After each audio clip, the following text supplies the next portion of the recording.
Muito bem, estamos de volta com o meu, com o seu, com o nosso Fala Goiás de hoje. E a partir de agora, aqui em nossos estúdios, na nossa bancada, uma sabatina com o candidato à presidência da Ordem dos Advogados do Brasil de Goiás, doutor Bruno Pena, que já está por aqui.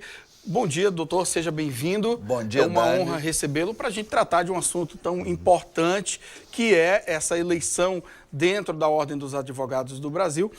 Primeiramente, antes de tudo, explicar para a gente do que se trata uma eleição para o nosso público leigo que está em casa nos acompanhando nesse momento, o que representa essa eleição na OAB.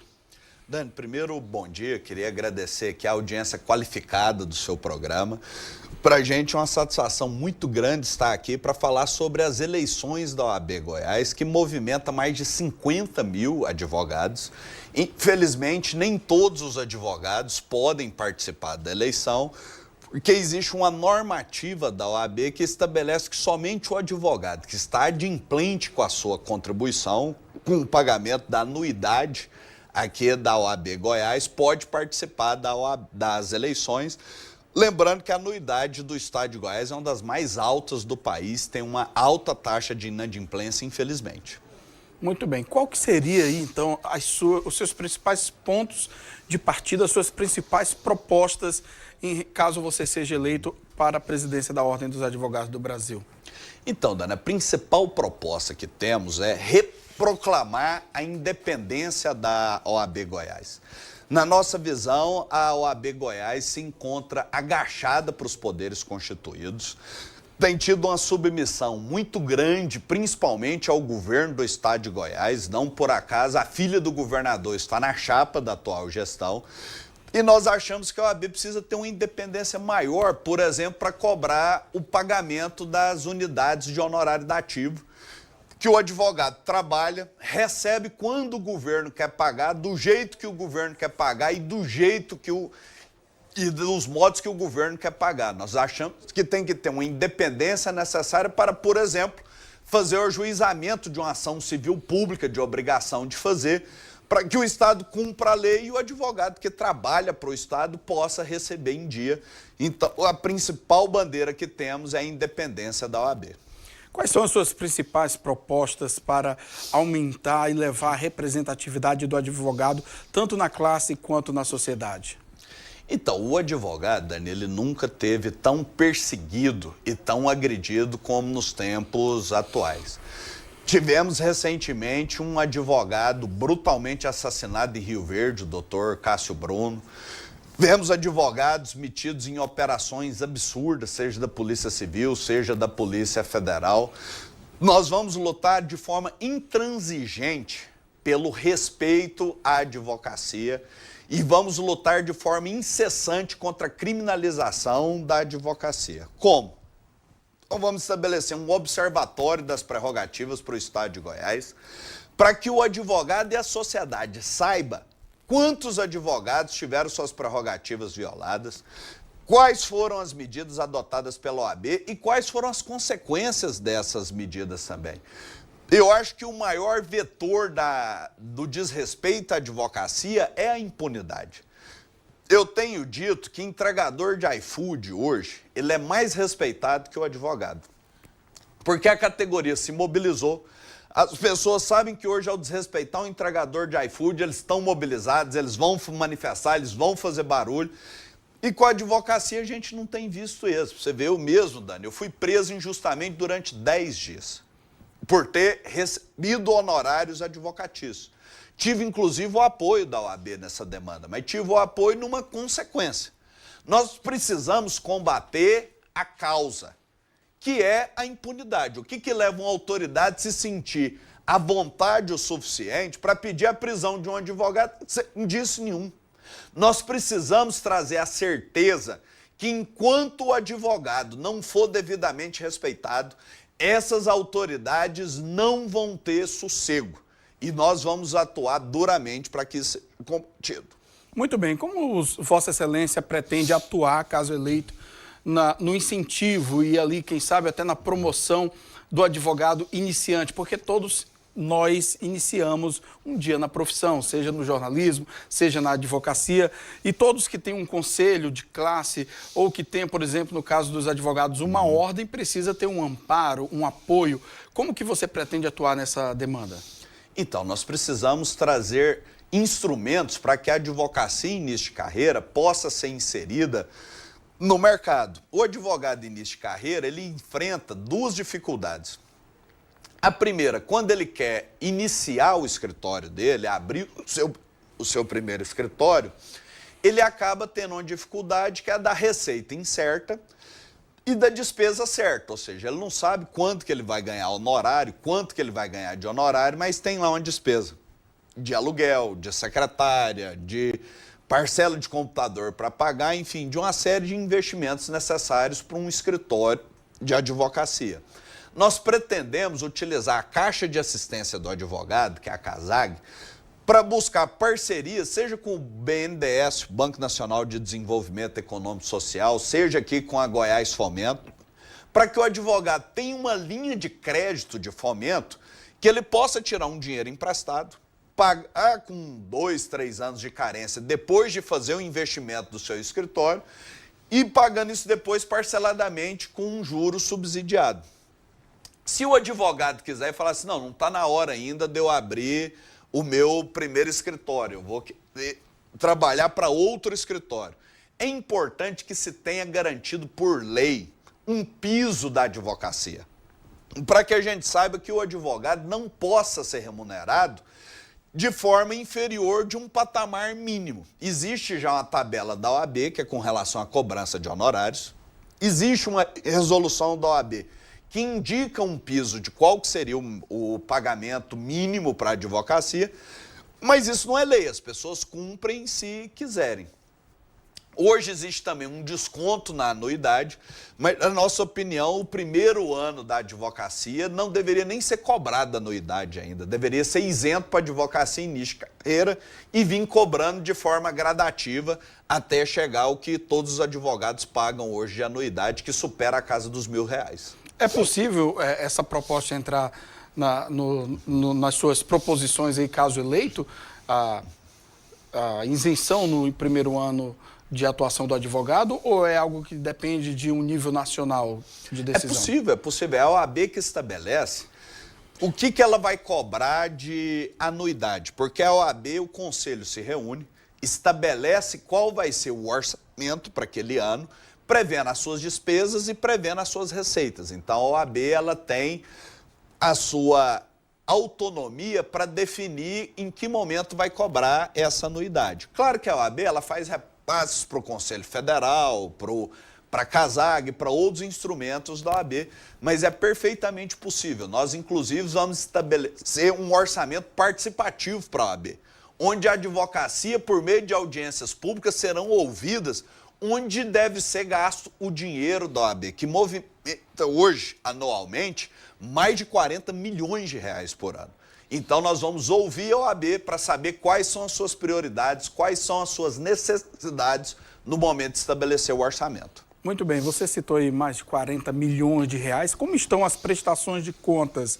E quais as medidas você pretende adotar, caso eleito, para melhorar a transparência nas prestações de conta da ordem? Então, Dani, a transparência na OAB ela vai de mal a pior. Nós, inclusive, levamos por requerimentos, por demonstrações, a OAB confessar que o portal da transparência está passando por ajustes por não transmitir a transparência necessária. O portal da transparência hoje é um engodo. Tem várias despesas que não tem a nota fiscal, não tem contrato, não tem como a advocacia fazer o devido acompanhamento e fiscalização desses gastos. Sendo eleitos, nós vamos trazer um portal da transparência em que os gastos sejam lançados com regularidade. Nós não temos nada a esconder da advocacia, pelo contrário, nós queremos a advocacia cada vez mais perto da OAB, participando cada vez mais, nós vamos abrir essa caixa preta da OAB.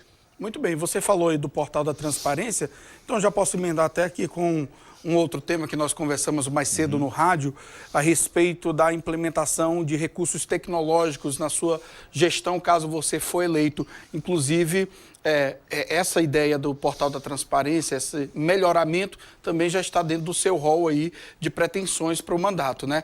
Como que você vai trabalhar o acesso à tecnologia na sua gestão? Nós vamos trazer, Dani, a tecnologia a favor do advogado. Nós queremos que o advogado tenha cada vez mais acesso a recursos tecnológicos para facilitar a sua vida. Por exemplo, essa vai ser a primeira eleição da OAB Goiás em que a eleição vai ser totalmente online, que é uma bandeira que nós requeremos desde março desse ano, por meio de um requerimento para que o advogado, de onde ele esteja, ele possa utilizar o aplicativo de celular, o seu computador, para poder exercer o direito de voto. A OAB hoje faz um investimento de mais de R$1 milhão só com software, não consegue entregar um portal da transparência a contento. Nós queremos que tenha mais democracia, mais participação da advocacia com todo acesso à tecnologia. Muito bem, então, R$1 milhão anual? R$1 milhão. É muita coisa com software. É muito dinheiro para não ter software suficiente, nem mesmo para trazer a transparência que a advocacia precisa para acompanhar os seus gastos. Hoje o advogado regularmente inscrito ou até mesmo qualquer um do povo tem acesso a esses dados fidedignos no Portal da Transparência ou se depara com erros, instabilidades, etc.? Eu gravei um vídeo há um tempo atrás acessando o site da OAB e mostrando, falando, cadê o contrato? Cadê a nota fiscal? Que não estava, e na época que eu entrei, ainda não tinha lançado no Portal da Transparência nem todos os gastos referentes ao ano de 2023, que é um ano contábil que já deveria estar fechado. Na nossa gestão, se eleito formos, nós vamos trazer o lançamento regular de dados para o Portal da Transparência e vamos enviar à advocacia também um resumo dos gastos, para que a advocacia, ainda que não tenha a iniciativa de ir lá no portal conferir, vai estar recebendo a prestação de contas no seu e-mail, porque, conforme eu disse, repito, nós não temos nada a esconder da advocacia. Muito bem, como que o senhor pretende trabalhar a integração de grupos minoritários, como, por exemplo, negros, o grupo ali, até de mulheres, dentro da sua gestão, caso eleito? Como que está a formação da sua chapa hoje? Dani, nós vamos fazer isso, inclusive, dando exemplo por meio da construção da nossa chapa. Nós construímos uma chapa que é em margem de semelhança da advocacia, tem a marca da mão dos advogados e das advogadas na construção da chapa. E, por exemplo, a nossa é a única chapa que tem maioria de mulheres na nossa diretoria. Eu estou aqui hoje acompanhado do Dr. Vitor, tá ali, é candidato a tesoureiro na nossa chapa, vem da advocacia jovem.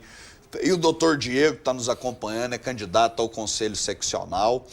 Mas de diretor é só eu e o Vitor de homem. A vice é a doutora Anne, advogada de Jataí, que vem das subseções, vem do interior do estado de Goiás, é mulher. A nossa secretária-geral, a doutora Viviane Fernandes, também é mulher. E a secretária-geral adjunta, a doutora Flávia Almeida, também é mulher. Nossa chapa é a única que tem maioria de mulheres na diretoria. Temos ainda a presença da doutora Valentina Jungmann, que é candidata ao Conselho Federal, é autora do projeto Paridade, que assegurou que em todos os órgãos de direção da OAB, pelo menos 50% seja ocupado por mulheres. E a gente vem superando, inclusive, esses percentuais, a exemplo da diretoria. Com relação às pessoas negras, nós temos, inclusive, na nossa chapa, a doutora Deusília, que é, inclusive, uma advogada quilombola. Veio lá de Cavalcante, faz parte da nossa chapa, uma mulher negra, combativa. Tem a doutora Maura, que está no nosso Conselho Federal, também uma mulher negra, advogada-geral da União. A nossa chapa, Dani, é uma chapa que traz oportunidades a todos os segmentos da advocacia. Temos o doutor Felipe, que é um advogado cadeirante, também está no nosso conselho seccional. É uma chapa que todos os advogados, todas as advogadas têm oportunidade de participação, até porque o critério para entrar na nossa chapa não é financeiro. Tem outras chapas que, para você integrar a chapa, primeiro você tem que fazer um aporte financeiro. O critério da nossa chapa foi o trabalho que a pessoa tem, a biografia que ela carrega e o compromisso com a nossa pauta programática. Muito bem, doutor. Em relação a você sendo eleito, você sabe que, além de advogado, você também atuará como um gestor de recursos, como nós já citamos aqui alguns números também. Como que você pretende atuar no equilíbrio dessas contas, trazendo benefícios aí palpáveis para os advogados? Sabendo equilibrar gastos desnecessários com a previsão de receita e não ficando adstrito somente nas anuidades. Hoje em dia existem outras formas de receita que a OAB pode procurar dentro de uma gestão inteligente e com a participação da advocacia. Nós vamos sentar com a advocacia e falar assim, ó, você acha que nós temos que gastar 1 milhão em software?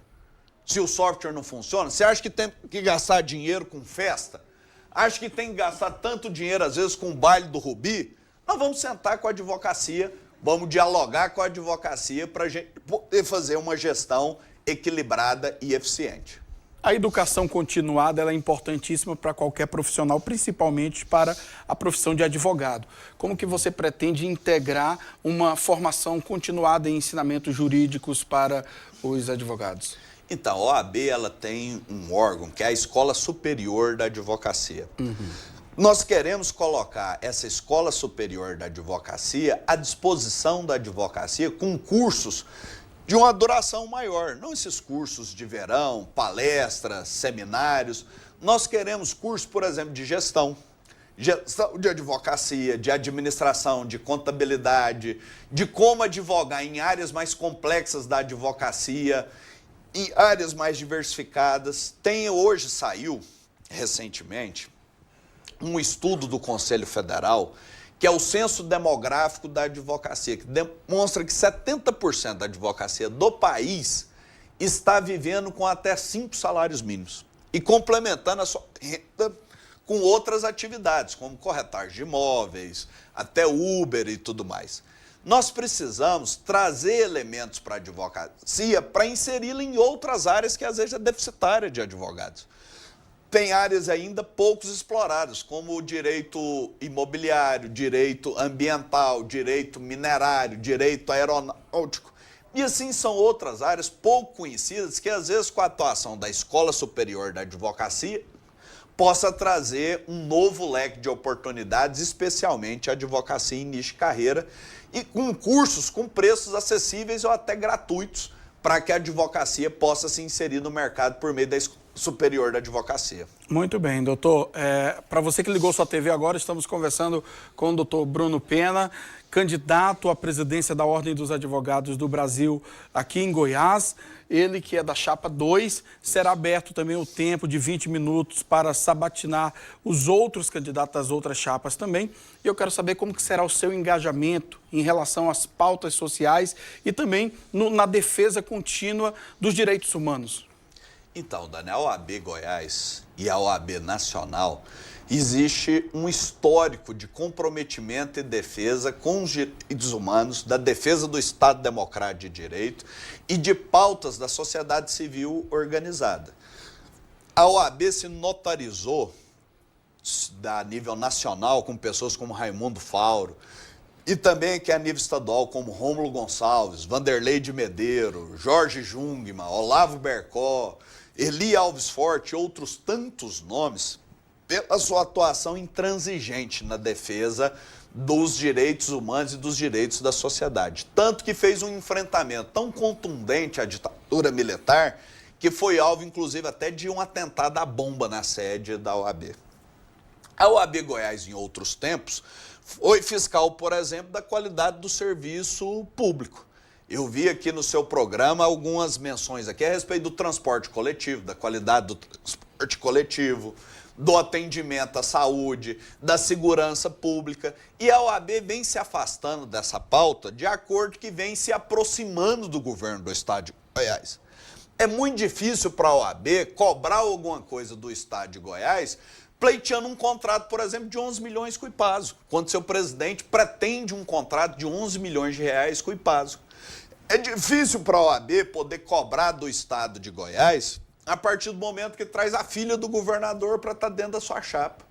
Uma das propostas nossas, inclusive, ô Dani, para demonstrar a nossa completa independência da OAB com relação aos estados constituídos, que não precisa ser um órgão de oposição, mas também que não pode ser uma entidade de submissão, nós vamos apresentar uma resolução para o Conselho Seccional proibindo toda a diretoria da OAB Goiás de ter qualquer tipo de contrato ou vínculo, seja com o governo federal, seja com o governo estadual e seja com o governo municipal. E o desafio é viável essa... É viável, é só a OAB fazer. Se o Conselho Seccional aprovar que é proibido, o presidente, para poder assumir qualquer tipo de contrato desse, teria que renunciar à presidência. E eu desafio a atual gestão a fazer igual. A mostrar a sua independência por meio de documento aprovado pelo Conselho Seccional, estabelecendo a sua distância necessária, especialmente do governo do estado de Goiás. Muito bem, chegamos aí ao nosso último minuto de entrevista, de sabatina. Doutor, você tem 1 minuto para fazer as suas considerações finais para os nossos telespectadores e ouvintes e, claro, para a classe dos advogados. Olha, eu gostaria nesse momento de falar com a advocacia que no dia 19 de novembro é uma oportunidade única da advocacia levar a julgamento a gestão da OAB Goiás. Se você acha que está tudo bem, se você se sente seguro no exercício da sua advocacia, se você acha que a sua anuidade está sendo bem empregada, você tem a oportunidade de continuar com a atual gestão, que é da Chapão. Agora, se você acha que é hora de mudar, que a gente precisa de uma mudança, de uma oxigenação, depois de quase 10 anos de um mesmo grupo, não a mesma gestão, você tem que votar na Chapa 2, que é quem tem coragem para mudar, quem quer trazer independência para a OAB, quem quer trazer o respeito para a advocacia e quem vai lutar de forma intransigente contra a criminalização da advocacia. Contamos com vocês no dia 19 de novembro. Muito bem, nós conversamos com o doutor Bruno Pena. Obrigado pela sua participação. Meu amigo. Boa sorte na campanha para você.